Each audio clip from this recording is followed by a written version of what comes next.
May nagpapatatong client. Ano, tara.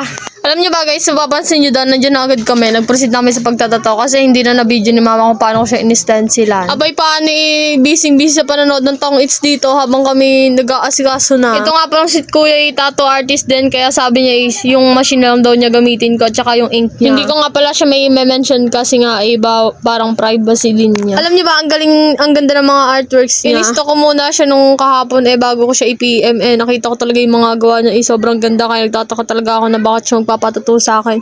Yung pala kasi hindi niya abot tsaka hindi niya kaya kasi syempre nasa kanan. Pero ang dami talagang tattoo artist dito sa Gulod.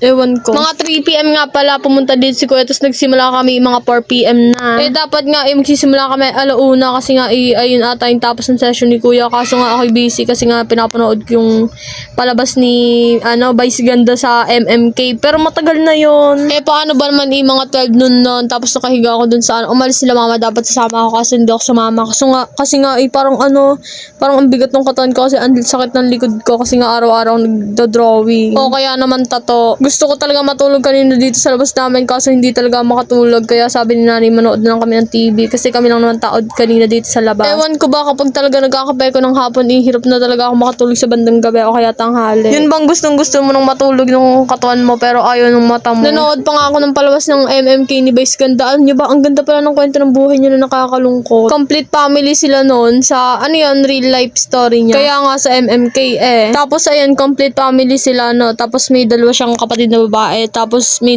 3 silang lalaki pero yung 2 bakla. Kaya yung tatay niya talaga ayaw sa mga bakla, tapos kaya siya nung bata siya noon, siya yung bunso. Nung bata talaga siya magaling pala talaga siya mag-basketball, tapos nagpapakalaki siya. Kaso yung papa niya pala namatay, binaril sa may daan. Kaya nalungkot talaga si Vice Ganda kasi nga hindi niya agad naamin sa tatay niya. Tapos ayan, sa may card pala nun ang dami laging mga bading, kaya na-influensyahan siya. Ang ganda pala ng kwento ng buhay niya na nakakalungkot kasi nga may naging jowa din pala siya, lalaki, kasi nag-cheat. Tinapos ko muna talaga yun bago nga ako mag-asikaso, naligo rin ako pagtapos nun. Kaya pumunta yung client natin dito mga 3 PM. Pero nagsimula kami 4 PM na kasi nga dapat sabi ni Kuya siya na daw magdadala ng design.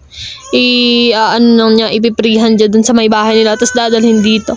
Kaso inalimutan, kaya ang ginawa niya dito na lang pinrihan dyan. Tapos sa papel ang nipes, tapos dinikit namin dyan kasi napunat, tsaka hindi talaga dumikit ng sobra. Kaya ayun, naisipan lang talaga namin magpa-print kasi sabi ko malapit lang dito yung paprintan sa labas lang, paglabas lang dito ng looban. Kaso sarado pala, kaya pumunta pa kami talaga dun sa ilang lakad pa yon. Pero okay na rin, tapos bumili rin kami